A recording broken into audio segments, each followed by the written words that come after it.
सिद्धेभ्यः ॐ नमः सिद्धेभ्यः ॐ नमः सिद्धेभ्यः ॐ जय जय जय नमोस्तु नमोस्तु नमोस्तु नमो अर्यन्ताणं नमो सेद्धाणं नमो ऐमियाणं नमो वज्रायाणं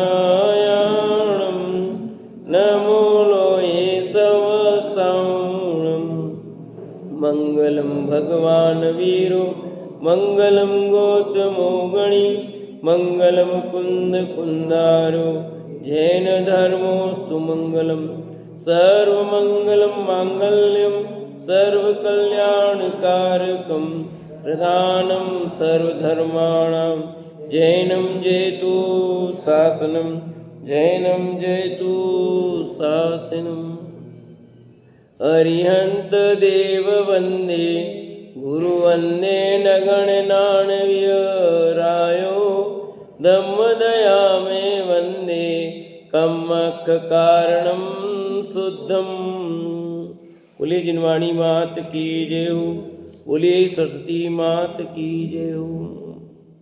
सुदृष्टि तरंगिणी नाम का ग्रंथ पंडित टेकचंद जी कृत और अपनी चर्चा कल चली थी कि किस तरह गृहस्थाचार्य चिंतन करता है और अपने जीवन को संसार से विरक्त रहता है। जैसे कमल जल में रहते हुए भी कमल पानी से भिन्न रहता है, उसी प्रकार ज्ञानी जीव धर्माचार्य गृहस्थ में रह कर के भी वह गृहस्थ जीवन से भिन्न रहता है। सभी संसार के कार्य को करता हुआ भी गृहस्थ जीवन है, गृहस्थ के कार्य भी करता है, फिर भी कैसे वो भिन्न रहता है, ये सब अपन ने कल बात कही थी और उसके आगे की चर्चा अपन करते हैं। पेज नंबर 47 सुदृष्टि तरंगिणी में पेज नंबर 47 और अंतिम पैराग्राफ नीचे से। यदि पुत्र धर्मात्मा विद्यावान हो तो माता पिता को सुखकारी होता है, परंतु यदि पुत्र मूर्ख अज्ञानी पापाचारी अविनयी हो तो माता पिता को दुखकारी होता है। ऐसा जानकर धर्मात्मा विवेकी पुरुष अपने पुत्रों का धर्मशास्त्रों में प्रवेश कराते हैं। कितनी बात स्पष्ट आई कि ये विवेकी लोग क्या करते हैं अपने संतान के विषय में, कि वो जानते हैं कि यदि पुत्र विद्यावान नहीं हुआ, मूर्ख हुआ, अज्ञानी हुआ, पापाचारी हुआ, अविनयी हुआ तो कितना कष्ट देगा। विद्यावान होगा, धर्मात्मा होगा तो सुख देगा, और विद्यावान नहीं हुआ तो क्या देगा वो सुख। अज्ञानी हो, मूर्ख हो, पापाचारी अविनयी हो, शिक्षा तो दी, पर शिक्षा देने के साथ में वो मूर्ख हो, वो अविनयी हो, विनय नहीं है पता उसको विनय क्या होता है, माता पिता की, गुरुजनों की विनय क्या करना चाहिए, कैसे होती है, बड़ेजनों की ये पता ही नहीं उसको। पापाचारी हो, पाप कार्य करता हो, अविनयी हो, लोगों के प्रति व्यवहार ठीक नहीं हो, हर किसी को वो करता हो, तो उससे माता पिता भी दुखी होते हैं, परिवारजन दुखी होते हैं, और सारी स्थिति कैसी बनती है वो अपन देखते हैं। और जो धर्मात्मा हो, विद्यावान हो, तो उसके कारण माता पिता भी सुखकारी होते, माता पिता को सुख का अनुभव होता है कि ठीक है भैया, ये जगत में सब देखते हैं, अपन देख रहे हैं ना, अपने बच्चे अपने अनुकूल थोड़े हों तो अपने को ठीक लगता है, और प्रतिकूल हो तो अपने को कैसा लगता है, और सबके देख रहे हैं अपन।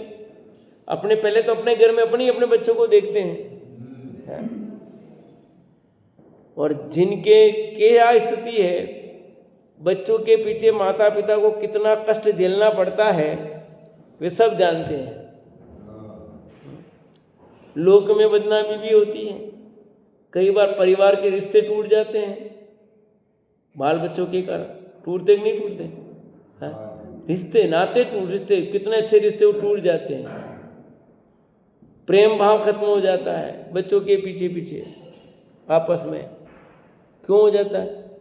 बच्चों का व्यवहार ऐसा हो, एक उसका बच्चा उसका आपस में खेल रहे हैं, कुछ लड़ाई झगड़ा हो गया, छोटा बच्चे झगड़े और बड़े बड़े भिड़ जाते हैं। ऐसा हो जाता है कि बड़े बड़ों के छोटों के चक्कर में बड़ों को विवाद हो जाए। तो बच्चे छोटे तब तो कोई बात नहीं, पर यहाँ तो बड़ों की बात चल रही है। छोटे बच्चे गलती करते हैं तब तक तो सब, परंतु छोटों बच्चों को भी अच्छे संस्कार दिए हों तो बहुत जरूरी है। और हर माता पिता प्रयत्न करते हैं बच्चों में अच्छे संस्कार के, फिर भी कुछ ऐसे ही निकल जाए, क्या करो? आपकी तरफ कहते नहीं हम तो अच्छे संस्कार दिए थे, तो हमारी तरफ से तो प्रयत्न पूरा होना चाहिए, उसका दोष हमें नहीं लगेगा। अब उसका भाग्य,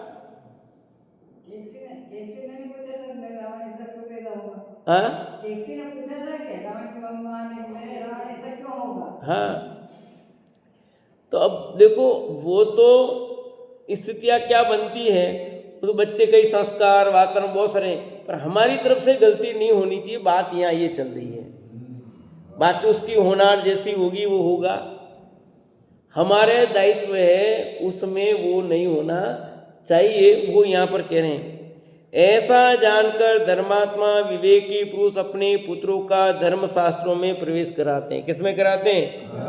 धर्मशास्त्रों में प्रवेश कराते हैं। कुछ लोग मुझसे पूछते हैं, अभी 2 दिन पहले भी पूछा था कि आप वो ऐसी बात प्रवचन से बात चली थी, तुमने कहा इतने संस्कार दिए सब दिए, उसके बाद भी वो तो उधर चला गया, अन्य मत में शादी कर ली इसने। तो देखो उसमें माता पिता का दोष नहीं है। अब माता पिता ने तो पूरा प्रयास किया, अब उसका दोष तो उसी का, अब दोष उसका है, समझदार हो गया, बड़ा हो गया।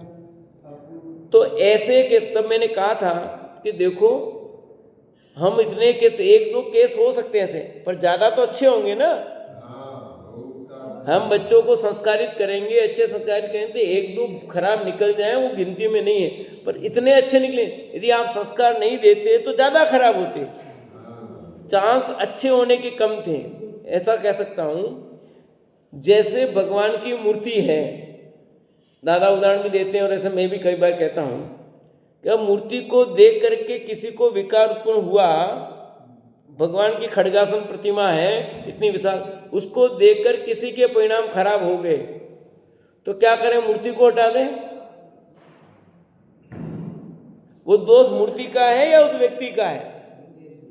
अधिकांश लोग तो जिन बिंब को देखकर अच्छे ही परिणाम करते हैं, उनके वितराग रूप ही भाव होते हैं, पद्मासन खड्गासन कैसी भी हो। पर कुछ अपवाद रूप में कोई हो जाए, 1000 में एक आधा व्यक्ति ऐसा कोई निकल जाए, तो उसमें दोष मूर्ति का नहीं है या मूर्ति की स्थापना करने वाले का नहीं है, उसमें उनका दोष नहीं है, उसका दोष है। ऐसे हमारा दायित्व तो बच्चों को धर्म के संस्कार देना है, अच्छे संस्कार देना है। हम पूर्ण रूप से उनको संस्कार देते हैं, फिर भी कोई एक आधा निकल जाए 1-2, तो उसमें उसका दोष नहीं, वो उसका ही दोष है। कह रहे पंडित जी का लड़का था, पंडित जी की लड़की थी, फिर ऐसा हुआ। अरे पंडित जी का दोष तो नहीं है, वो दोष तो अब उसका है कि वो पाठशाला भी आते थे, ऐसे भी होता था, ऐसा भी हुआ, वो तो ऐसा भी किया। अरे ऐसा भी किया, सब किया है, फिर 1-2 तो निकल जाए तो उसका क्या करें बोलो? अब उसके औभाग्य की महिमा तो हमसे नहीं कही जाती, ऐसा ही विचार करना पड़ेगा। तब वो तब की बात है, आपने प्रयास ही नहीं किया है तो फिर आपका दोष है ना। इसलिए हमारा क्या दायित्व है वो समझाया जा रहा है यहाँ पर। आपने प्रयास किया है फिर भी कुछ होता है तो आप दोषी नहीं हो, फिर वो बालक दोषी है। अपनी तरफ से क्या करना, बस बात उसकी चल रही है। हम तो आप तो करो ना प्रयास। ऐसा जानकर धर्मात्मा विवेकी पुरुष अपने पुत्रों को धर्मशास्त्र में प्रवेश कराते हैं। वे तो बुद्धि पूर्वक यही प्रयास करते हैं। फिर भी कोई निकल जाएगा, उसका तो कौन क्या करे। जो पंडित धर्मात्मा धर्मशास्त्रों का अभ्यास करते हैं उन्हें धर्मशास्त्र के अभ्यास से सम्यक्त का लाभ होता है। ठीक है ना। जो पंडित धर्मात्मा धर्मशास्त्रों का अभ्यास करते हैं उनको क्या होता है, सम्यक्त का लाभ होता है। सम्यक्त का लाभ उनको होगा, बाकी को नहीं होना है। सम्यक्त का लाभ करना है ना। सम्यक्त होने से जीव अजीव तत्व का जानपना होता है। जीव अजीव का भेद विज्ञान, सम्यक निर्णय होगा तो ही जीव अजीव की पहचान होगी। अभी सही निर्णय नहीं हो रहा है तो कहाँ से होगा। जीव क्या है, अजीव क्या है, यानी मैं कौन हूँ, मेरा क्या स्वरूप है, कैसे ख्याल में आएगा। ये तो प्रथम श्रोता के स्वरूप में लिखा। थोड़ोमल जी साहब ने मोक्ष मार्ग प्रकाश में नवीन श्रोता के स्वरूप में लिखा।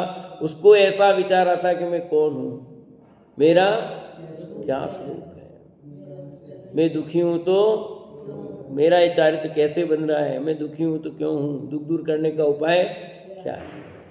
5 बातें हैं कि नहीं। कैसा विचार करे वो, ख्याल आना चाहिए। संसार में चारों तरफ आग लगी हुई है, चारों तरफ आग ही आग है। घर के आगे, घर के पीछे, सब तरफ आग ही समझ लेना चाहिए।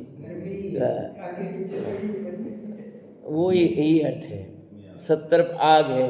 उस आग से आप कैसे सुरक्षित रहो ये आपको देखना है। वातावरण तो अत्यंत दूषित है।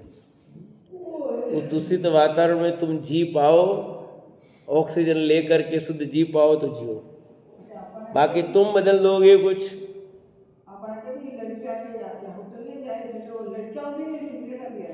हाँ,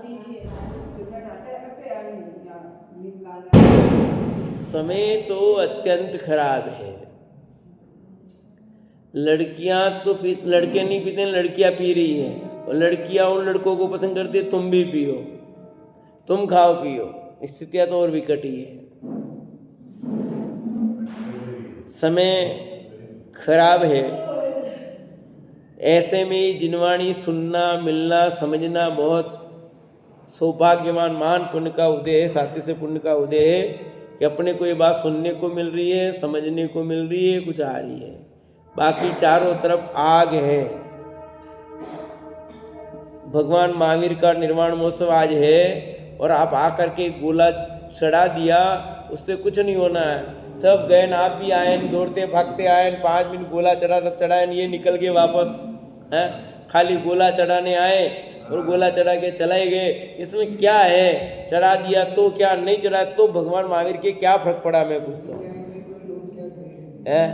मैं उनके क्या फर्क पड़ता था। आप गोला चढ़ाते थे तो, नहीं चढ़ाते तो क्या। आए उसके लिए सहबासी, आए उसके लिए सहबास। कम से कम इस बहाने आए, 2 बात तो सुनी। अब लोग कह रहे थे इधर बैठे बैठे, पंडित जी टाइम खींच रहे हैं, पंडित जी टाइम खींच रहे हैं। पंडित जी कहाँ टाइम खींच रहे हैं भाई, हैं। अरे इतनी आकुलता। रोज 9:30 बजे कार्यक्रम खत्म होता, 9:30 बजे खत्म किया है। लेट तो किया ही नहीं, लेट किया ही नहीं, प्रवचन सुनाया नहीं। पर आए हो तो कुछ भगवान महावीर की बात सुन के तो जाओ। तुम काहे को तुम्हारी बात सुनने थोड़ी बैठे भगवान आंखों की है।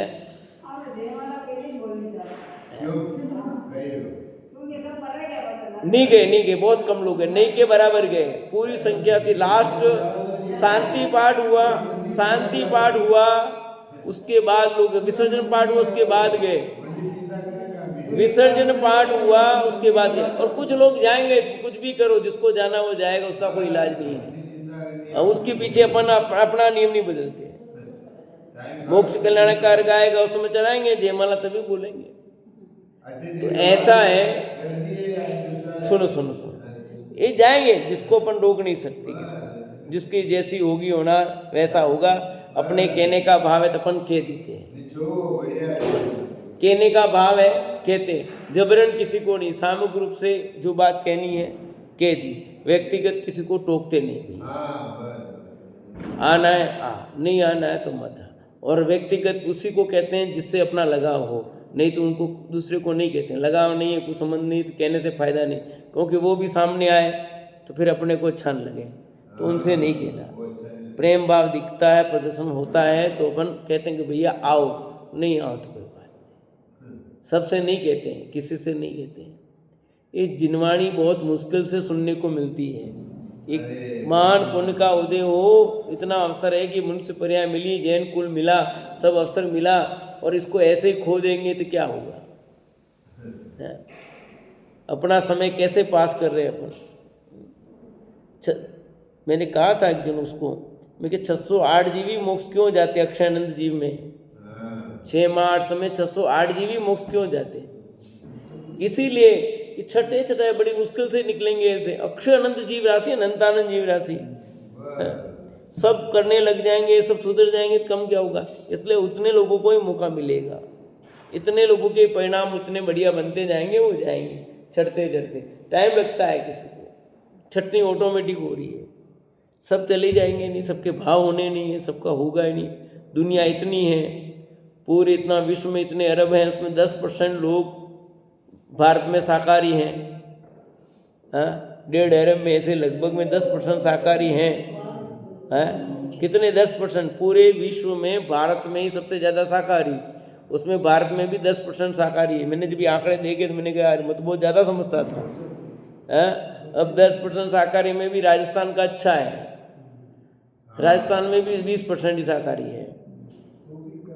राजस्थान की जनसंख्या 20% ही जाना है, उसमें भी ज़्यादा 80% तो मांसाहारी है राजस्थान में भी। तो आप सोचो क्या स्थितियां हैं, सारी दुनिया किस तरह से है। और इसमें भी कितने झूठे आंकड़े होंगे, वो सच नहीं बोले, कुछ तो ऐसे भी होंगे। तो वो तो अलग ही समझो आप। तो यहाँ इस धर्म के संस्कार देना कितना जरूरी है। और धर्म के नाम पर भी तो मांस खा रहे हैं लोग। अब जितने पंडित वो कहते हैं हमारा तो चलता है, वो पंडित ही वैसे ही वहाँ तो बनारस साइड में। तो जो पंडित धर्मात्मा धर्मशास्त्रों का अभ्यास करते हैं उन्हें धर्मशास्त्र के अभ्यास से सम्यक्त का लाभ होता है। सम्यक्त होने से जीव अजीव तत्व का जान बना होता है। उसमें जीव तत्व को देखने जानने रूप है तथा अजीव तत्व के 5 भेद हैं। ये 5 ही जड़ हैं, ज्ञान रहित हैं। 6 द्रव्य में एक जीव, बाकी 5 अजीव हैं। पुद्गल, धर्म, अधर्म, आकाश, काल, ये 5 द्रव्य तो प्योर अजीव हैं। पर जीव में भी अपने जीव को छोड़ो तो बाकी सब द्रव्यों को, बाकी सब जीव द्रव्य को अजीव तत्व के खाते में डालना। अजीव द्रव्य नहीं, अजीव तत्व। अजीव तत्व का अर्थ क्या लेना? ये मैं नहीं हूँ, बस ऐसा अर्थ लेना। अजीव द्रव्य और अजीव तत्व में थोड़ा अंतर कर रहा हूँ। अजीव द्रव्य तो पुद्गल, धर्म, आकाश, काल प्योर अजीव द्रव्य हैं और वो अजीव तत्व भी हैं। परंतु जीव द्रव्य में भी 2 भेद करो, एक जीव तत्व और एक अजीव तत्व। तो मैं तो जीव तत्व और मैं को छोड़ बचे बाकी जितने भी सब वो अजीव तत्व। अजीव का अर्थ मैं जीव नहीं हूँ, वो ऐसा अर्थ लेना कि वो मैं नहीं हूँ, यानी ये है सो मैं नहीं हूँ, मैं हूँ सो वो नहीं है। मैं हूँ और वो ऐसा। उसमें ज्ञान दर्शन नहीं, ऐसा अर्थ नहीं। सुख दुख नहीं, ऐसा नहीं। मेरे से भिन्न, मेरे से अलग है, इसलिए अजीव तत्व है, बस इस दृष्टि से अजीव लेना। उनमें ज्ञान दर्शन नहीं है, सुख दुख का अनुभव नहीं करते, इस अर्थ में नहीं। वो तो 5 में लगेगा, पुद्गल, धर्म, अधर्म, आकाश, काल, ये इनमें ज्ञान दर्शन नहीं है, सुख दुख का अनुभव नहीं करते हैं, इसलिए अजीव द्रव्य भी हैं और अजीव तत्व भी हैं। पर जीव द्रव्य में ज्ञान दर्शन होता है, सुख दुख का अनुभव करते हैं, परंतु अपने को उसमें भी भेद विज्ञान करना है। तो भेद विज्ञान करना है, इसलिए उनको अजीव तत्व, अपने को छोड़कर बाकी सब जीव द्रव्यों को अजीव के कोटे में डाला। यानी हाँ, मेरे लिए ये मैं नहीं हूँ, ये मेरे नहीं और मैं इनका नहीं हूँ, नहीं, ज्ञान दर्शन नहीं, सुख नहीं, कुछ मेरा एक भी गुण उनमें नहीं है, बात खत्म। एक भी गुण, उनका गुण मेरे में नहीं, मेरा गुण उनमें नहीं है। मेरा स्वरूप ये पांचों ही जड़ें ज्ञान रहित हैं। इन जीव अजीव तत्वों का जिन देव ने जिस रूप में निरूपण किया है, सम्यक दृष्टि उसी प्रकार श्रद्धान करके पदार्थों में हे उपादेय करता है कि जीव अजीव तत्व का स्वरूप जैसा जिनागम में बताया है वैसा समझ करके सम्यक दृष्टि उसका यथार्थ श्रद्धान करता है। इसलिए तत्वार्थ श्रद्धानम सम्यक दर्शनम का, तत्वार्थ सूत्र का दूसरा सूत्र। पहला तो क्या है? सम्यक दर्शन ज्ञान चारित्राणी मोक्ष मार्ग। फिर दूसरा सूत्र क्या है? तत्वार्थ श्रद्धानम सम्यक दर्शनम। तो सम्यक दर्शन क्या है? तत्व का श्रद्धान, तत्व और अर्थ। तत्व का श्रद्धान नहीं लिखा अकेला, तत्वार्थ श्रद्धानम सम्यक दर्शन लिखा। जो वस्तु का जैसा स्वरूप है उसको उस रूप में स्वीकार करना, उससे भिन्न नहीं। थोड़ा सा भी इधर नहीं चलेगा, इधर से इधर कि थोड़ा चलेगा कि नहीं चलेगा, सम्यक दर्शन नहीं होगा।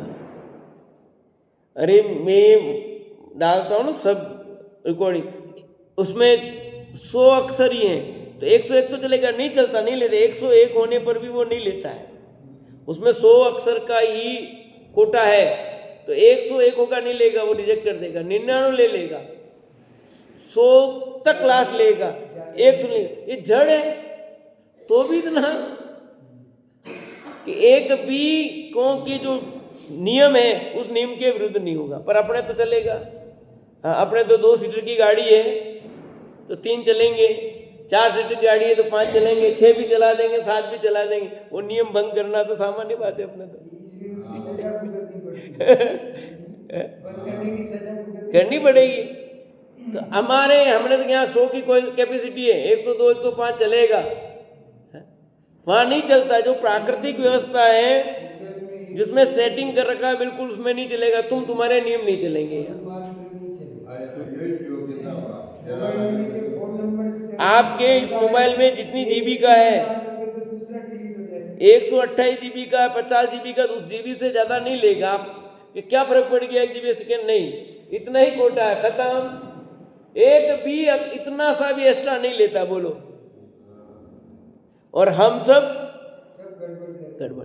खाने की कैपेसिटी आपकी 2 रोटी है, थोड़ी आधी रोटी फेंकने में जाएगी, खा लो। करते कि नहीं करते, बोलो? अरे पेट में जाके फेंकोगे तो बाहर ही फेंक दो ना। इनडायरेक्ट तो फेंकनी है, पर क्या करते हैं, बोलो? जब तुम्हारी नहीं है तो क्यों जबरदस्ती उसको करते हो? ऐसा हर बहुत चीजों में जितना जितना देखो आप नियम तोड़ते हो तो उसके अनुसार गड़बड़ होता ही है, सब गड़बड़ी होती है। और जो नियम के बराबर चलेगा वह कुछ नहीं होता है। होता नहीं होता, बोलो सरस्वती दीदी? अपन बराबर नियम तोड़ते हैं,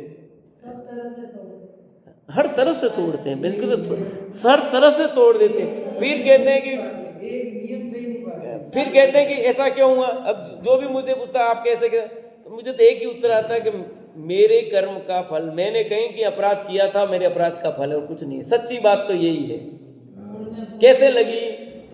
अंदर से यही जवाब देता हूँ मैं, मेरे ही अपराध का फल है, किसी का नहीं। अब बार में पूरी घटना सुना, उसे क्या है? सच्चाई ये कि अपने अपराध का फल है, किसी दूसरे का दोष नहीं है। पाप का उदय भी था तो पुण्य का उदय भी था, ये भी मानते हैं। पाप का उदय भी था, उसके साथ जबरदस्त पुण्य का उदय था कि एक ही पैर में एक ही भाग में लगा, बाकी सब सुरक्षित सारे अंग। तो एक पुण्य का उदय नहीं। अब पूरे में लग जाता, दोनों पैर में लग जाता तो क्या होता? इसलिए जैसा है, जितना कर्म किए, जैसे किए, वो आपको भुगतने पड़ेंगे। कोई इसमें हेर फेर करने का कहीं गुंजाइश नहीं है। अच्छे तो आप तो दिन भर क्या, पहले आज नहीं किए कल किए होंगे, कभी तो किए होंगे। और इस जीवन का भी हो सकता है, पूर्व भव का भी हो सकता है। किस किस भव का उदय आता है भैया? हो सकता है इस भव का भी हो, जरूर थोड़ी है। इस भव में किसी को कह दिया होगा तेरे हाथ पैर तोड़ दूंगा, किसी को कुछ कह दिया होगा, मान लो, क्या पता कब अपन ने कह दिया होगा। कैसे शब्द बोल दिए होंगे पता नहीं किसको, और कौन सा बंद उदय में बंदा होगा ना उदय में आ गया क्या पता, कुछ नहीं कह सकते भैया। इस भव का भी हो सकता है, पर भव का भी, कई वर्ष कई भवों का हो सकता है, हाँ? कुछ नहीं कह सकते हैं। अतः अपना दोष ही देखना, दूसरों का दोष नहीं देखना। ये वस्तु का स्वरूप जैसा वैसा श्रद्धान करो, है? सावधानी हटी कि दुर्घटना घटी भैया, सीधी सट बात है। और सत्य यही है, सावधानी भी हटी है, यही है। जितना सही रास्ते पर चलने का प्रयत्न करना चाहिए, फिर बाकी तो जैसा होना वो होगा ही। इन जीव अजीव तत्वों का जिन देव ने जिस रूप में निरूपण किया है, सम्यक दृष्टि उसी प्रकार श्रद्धान करके पदार्थों में हे उपादेय करता है। पदार्थों में हे उपादेय, कौन सा तो छोड़ने योग्य है और क्या ग्रहण करने योग्य है, कौन ज्ञेय है, जानने योग्य है, ऐसा श्रद्धान करता है। हे ज्ञेय उपादेय, सात तत्व में है ना, हे ज्ञेय उपादेय। सचमुच तो ज्ञेय और उपादेय दो ही समझो। हे भी कहा ना, हे आश्रव और बंद को हे का, छोड़ने योग्य का, पर छोड़ने योग्य कसा करके छोड़ने योग्य नहीं है वो। हे मतलब छोड़ने योग्य, पर उसके प्रति राग द्वेष करना तो कहाँ छूटे फिर आश्रव बंद।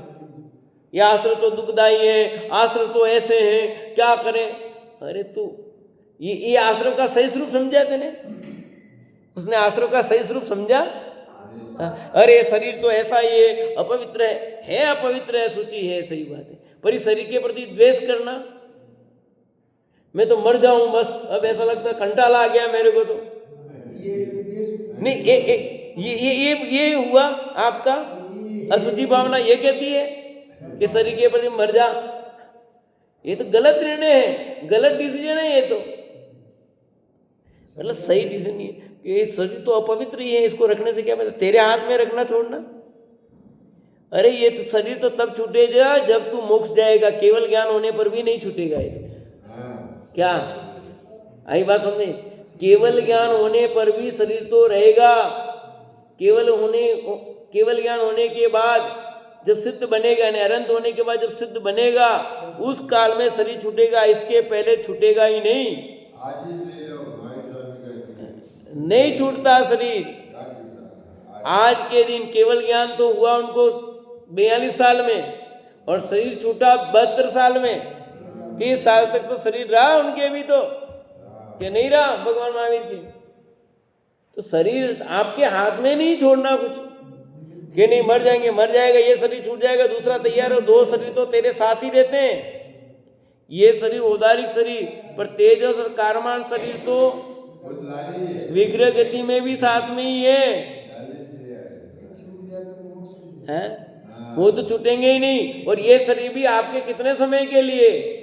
अधिकतम छूटा तो चौथे समय में तो जन्म लेना ही, तो वो मिल जाएगा, या तो तेरे को औदारिक मिलेगा या वैक्रिक मिलेगा, 2 में से एक तो मिलना ही है तेरे को। तेजस कारमान साथ ही है, आरा कभी मिलना नहीं है, ये 2 में से कोई एक तो मिलना ही मिलना है तेरे को। काहे का तू लफड़ा करता रहे? शरीर के प्रति इतना देशभाव नहीं, क्योंकि सही निर्णय नहीं करोगे। इसलिए जो हे उपादेय के लिखा ना, उसी प्रकार जैसा जिनामी का उसी के अनुसार पदार्थों को हे उपादेय करता है। सही ढंग से में उपादेय बुद्धि होना, सही ढंग से उसमें हे पना होना। ऐसा विचार करता है कि जिन देव ने जीव जी तत्व कहे वे प्रमाण है, सत्य, ऐसा दृढ़ श्रद्धान करता है कि जिनागम में जो तत्व का स्वरूप बताया है जैसा वो यथार्थ है, उसमें कुछ गड़बड़ी, जैसा वस्तु का स्वरूप है वैसा है, और वैसा ही में श्रद्धान करना कि जिनवाणी में गलत नहीं है, जिनेन्द्र भगवान की कही हुई बात में गलत नहीं है, और मुझे वैसा ही श्रद्धान करना चाहिए। इसमें तो बहुत आया भाई कि किसने गलत जोड़ दिया, काल अपवाद से कोई गलत लिख दे तो निर्णय करना। जिनवाणी का अर्थ होता है जिनेन्द्र भगवान की वाणी, जिनेन्द्र भगवान की वाणी में गड़बड़ी नहीं है। दूसरों ने किसने कही है मिला दिया तो उसका दोष है, जिनवाणी तो गलत नहीं है ना। अब जिनवाणी को तो आप किताब मान के बैठ गए तो वो तो उसका क्या करें हम? वो जिनवाणी को कोई भी किताब मान के बैठ गया तो ये तेरा दोष है। जिनवाणी का मतलब जिनेन्द्र भगवान की वाणी, अब वो लिपिबद्ध हो गई तो उनकी जो उनकी वाणी होगी वो तो सत्य होगी, और दूसरे उसमें कुछ ना कुछ मिला के लिख दिया, वो उनकी वाणी नहीं है। उनके नाम पर कोई माल बेचे तो क्या करे? मार्केट में आजकल नकली माल भी बहुत मिलता है, नहीं मिलता है? सेम टू सेम वैसा ही वैसा। हाँ? क्या एप्पल वॉच, अब यहाँ मेरे को पता नहीं, बता रहे थे कि दुकान यहाँ 100 रुपये में एप्पल वॉच 100 फीट रोड पे बेच रहे हैं। 100 रुपये में एप्पल वॉच कहाँ से मिलेगी भैया? एप्पल वॉच घड़ी एप्पल की घड़ी 100 रुपये में कहाँ से मिलेगी? अब उसकी जैसी देती है नकली मिले नहीं, वो प्योर नकली है। जिसकी हजारों में कीमत है वो देगा क्या से दे देगा? तो मार्केट में डुप्लीकेट माल बहुत मिलता है, तो सावधान तो तुम्हें रहना पड़ेगा भैया, सावधान तो रहना पड़ेगा। कौन निर्णय करेगा? तेरे को विवेक से निर्णय करना। तुझे लग रहा है ना तो क्या करे? कोई घटना आती ना, क्या करें?